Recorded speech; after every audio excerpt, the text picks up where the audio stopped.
company with a guy named Kenny Dichter. And Kenny and I, that's how I met Jesse. We went to college together at UW-Madison. So they formed a record label called Alphabet City. So the CEO of SFX flies into New York on a private jet to pick up Jesse and KD. So Jesse and KD, they get in the plane, they get in the jet, they're like, wow, people actually travel like this? It's crazy. They're like, we got to figure out a way to do this more often. So they go to SFX headquarters. They like the numbers that SFX is talking about. They sign the contract, they sell their company to SFX. On the way back, it's just Jesse and KD. They're like, man, we really like this. We got to find a way to incorporate this somehow into what we're doing. So then they come up with an idea to sell, basically what it is, it's like Uber for airplanes. Okay, so they sell timeshare for airplanes.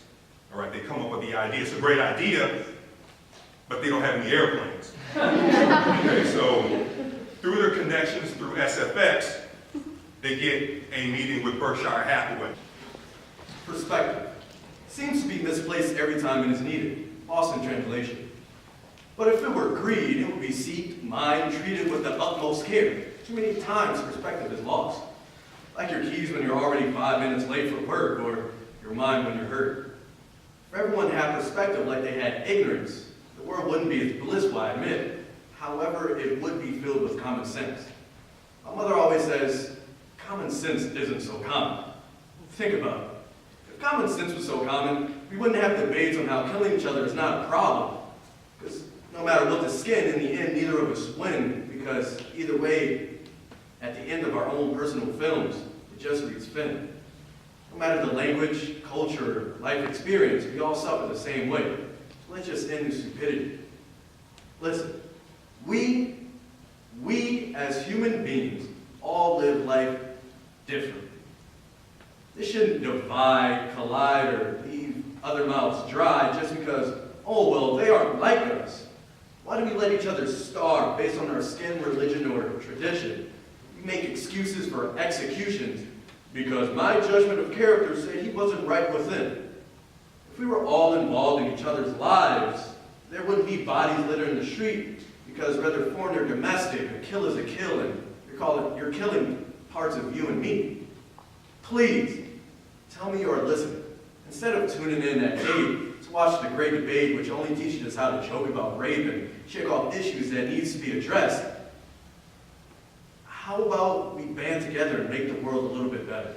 The only way to divide you and I, they only want to divide you and I based on which direction you wear your tie. All I know is that it has been happening for years. Human beings have been hung while their families were forced to sit and watch. The discarded body fling and flop until you see the man, woman, or child body is finally stopped. How about this? You turn off the TVs, turn off the radios, look whoever is next to you in the eye and ask, in what ways do you get by? What experiences make you you? What do people do or say that makes you uncomfortable? Open-ended questions are how we should look at the world, knowing that every answer is different, depending on our collective experiences.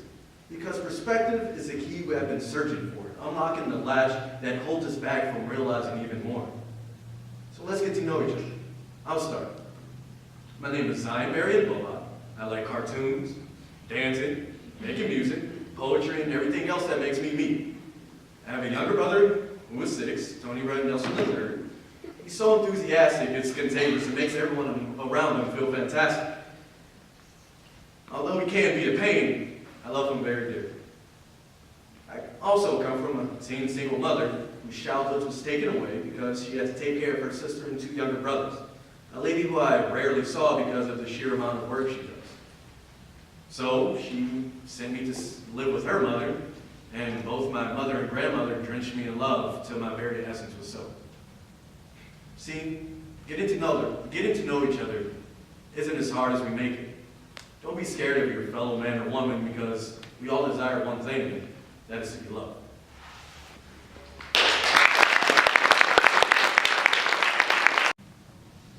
This all feeds into another favorite person of mine, Chimamanda Adichie, who I'm sure in some of your classes at HomesTED you've heard this, but the idea of the danger of a single story, where you see a person, much like the picture that you saw there, and you create a story for that person. I bet he's homeless because. Okay, and that can be very dangerous because you don't know. But these are the untold stories of children who walk in this building each day. I wish my teacher knew I was already divided between work, sleep, divorced parents, and therapy. I wish my teacher knew that I will not need the unit circle after high school. I wish my teacher knew I do care even if my facial expression doesn't show it. I wish my teacher knew that I'm capable of being independent, and I hope they see it. I wish my teacher knew that we share so much in common. I wish my teacher knew that I respect them and I'm grateful for them. I wish my parents knew how much pressure they put on me. I wish my parents knew I'm not a little girl anymore. I wish my parents knew that I'm here for them. I wish my parents knew that I am independent and wise.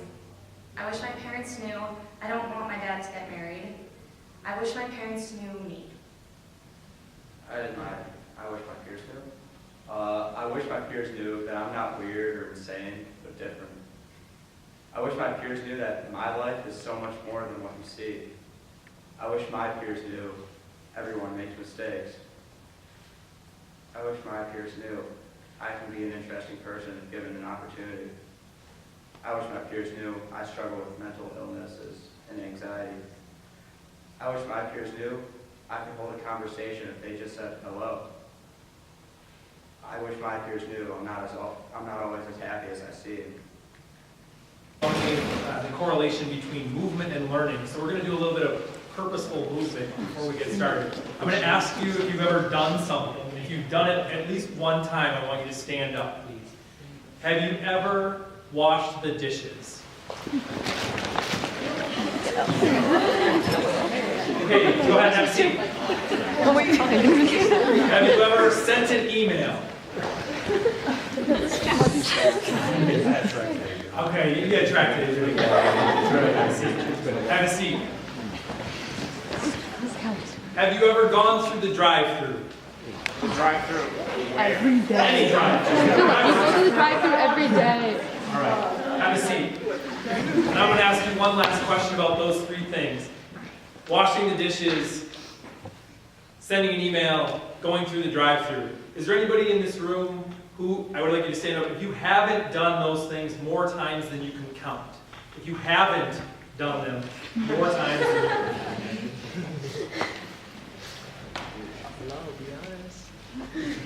They're mundane activities, right?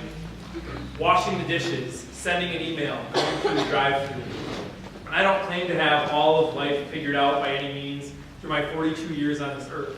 But one of the things that I've come to both realize and appreciate is the ways that epiphanies just find their way into life. And that's what I want to talk about tonight, is the idea of epiphany. That moment of profound realization where you suddenly discover this thing that maybe you should have known or maybe you shouldn't have known, but that it falls on you like a ton of bricks in that moment. Chaos was, according to Greek mythology, the origin of everything and the first thing that ever existed. It is the primordial void, the source out of which everything was created, including the universe and the gods. How beautiful it is to create something out of utter, inescapable disorder. As I sat to write this speech about 2 hours ago, I struggled to find within the utter, inescapable disorder of consciousness what it was about myself that gave me any ethos to proclaim some self-fulfilled prophecy I learned at the age of 17. I have no more credibility than anyone in this audience. Therefore, I do not feel comfortable attempting to convince you to adopt some life-changing, obscure mindset. Nor do I really feel comfortable speaking about myself, because doing so would assume that what experiences I have had in my life are worth telling. But I figured I had to choose one of the two, so I've decided to just sort of do both. Ever since I was a kid, I have marveled at the sounds of oceans, seas, and great bodies of water. With each crash against the shore, the retreating water erodes parts of sand that it does not own. A constant conversation between modern-day lovers. The shoreline is selfless. It willingly relinquishes itself to the sea, but fails to see the molecules the ocean diminishes, pieces that can never be retrieved, only lost into chaos. An unforeseen allurement, but there is a fine line between selflessness and losing yourself. How beautiful it is, for the sound of something breaking can make me feel so whole. And that. Wake up in the morning, take a shower, and the first thing you do, you go in the bathroom and you look at yourself, and you're like, great. My God, I wish I had better hair. I hate my hair. I hate it so much. And this is what I think of how I start my day at 4:30 every single morning. I don't think I'm alone. But it's hard. And I try really hard not to feel that. Try really hard. Like, I'm a Phi Ed teacher. I work out in the morning, you know, running around, trying to do stuff. This is my perception. And it's hard. Then, I'm not fat, I have it, but I also have fingernails, I have a smile, I have a brain. And once my day starts going, I don't ever really think about myself and how tight things might feel or what I look like, because I'm really lucky to have an experience where I work with kids that make me laugh and get my mind off of like thinking about me. And so instead of trying to go through my day thinking, I'm so fat, I try and think, boy, I'm really, really, really lucky. So through all those things, through all that hard work, all that cliche, paying your dues, don't ever look at any job or any opportunity as too small for you, because you never know what that opportunity or what that small job or small thing could lead to one day.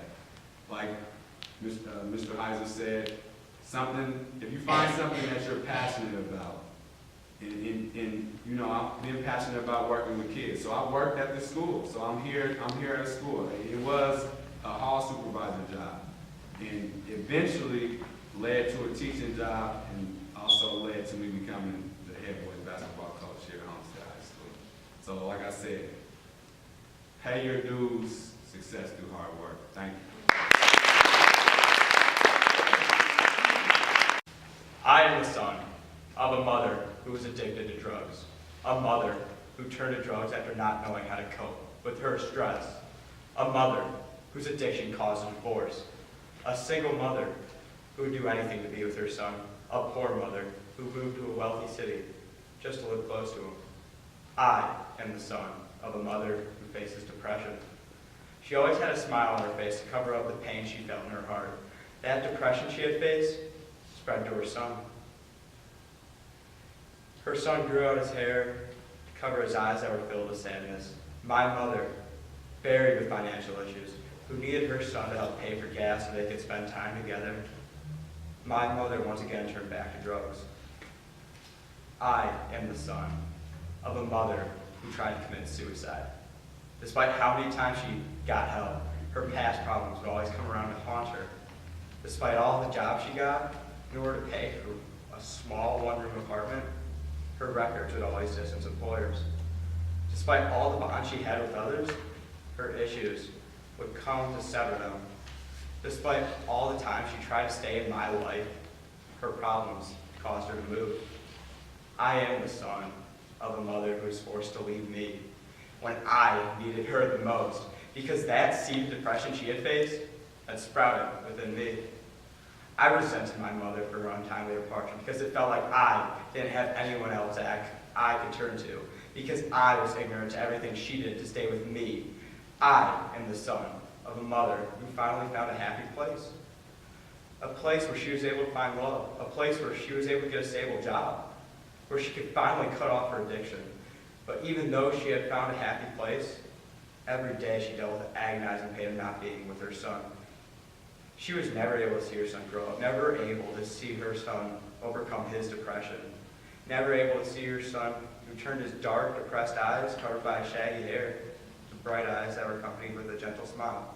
I am the son of a mother who loves me.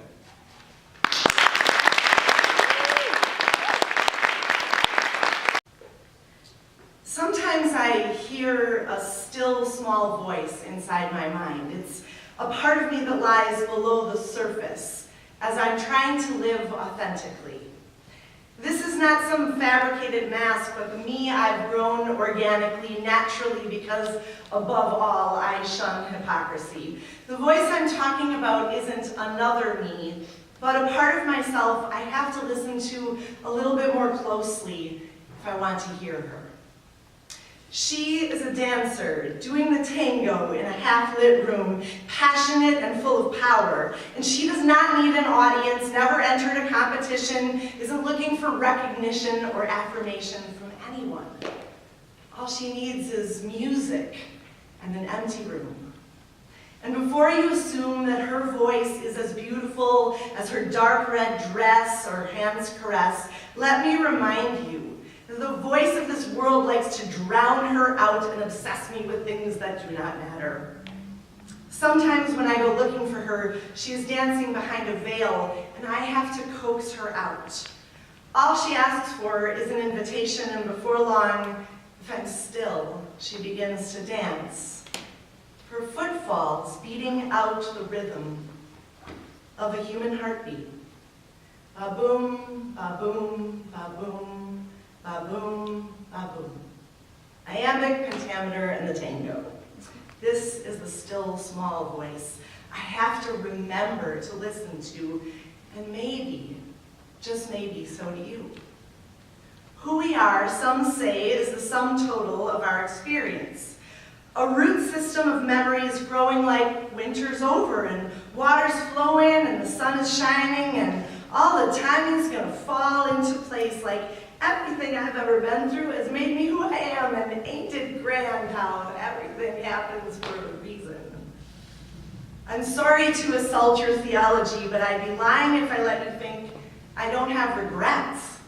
Things I'd take back in one of those iambic heartbeats of a split second, because between the ba and the boom, there would have been just enough room for a different decision.